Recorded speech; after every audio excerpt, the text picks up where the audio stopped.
February 2019 पासून केंद्र शासनाची प्रधानमंत्री किसान सन्मान निधी योजना कार्यरत असून शासनाकडून आज अखेर 2,000 रुपये प्रमाणे 18 हप्ते वितरित करण्यात आलेत।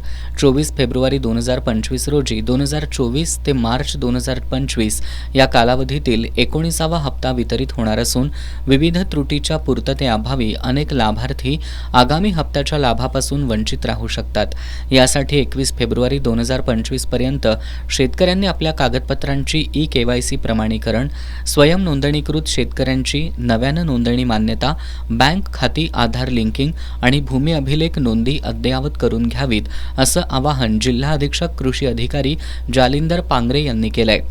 प्रधानमंत्री किसान सन्मान निधी योजनेअंतर्गत केंद्र शासनाकडून शेतकऱ्यांना प्रतिवर्षी 6,000 रुपये देण्यात येतात। यामध्ये आता 19वा हप्ता हा 24 फेब्रुवारी 2025 रोजी 2,000 रुपयाप्रमाणे शेतकऱ्यांना वितरित होणार आहे।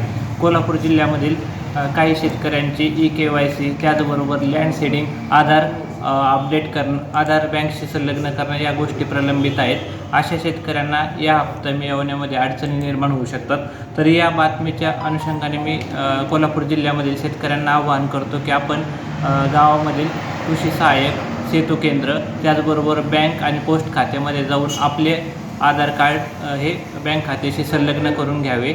त्याचबरोबर ई-केवायसीचे कामकाज पूर्ण करून घ्यावे, जेणेकरून आपल्याला 19वा प्रधानमंत्री किसान सन्मान निधीचा हप्ता हा मिळेल। त्याचबरोबर राज्य शासनाकडून नमो शेतकरी महासन्मान योजनेमध्ये 2,000 रुपयाचा जो हप्ता वितरित होतो तो हप्ता मिळणे देखील सुलभ होईल।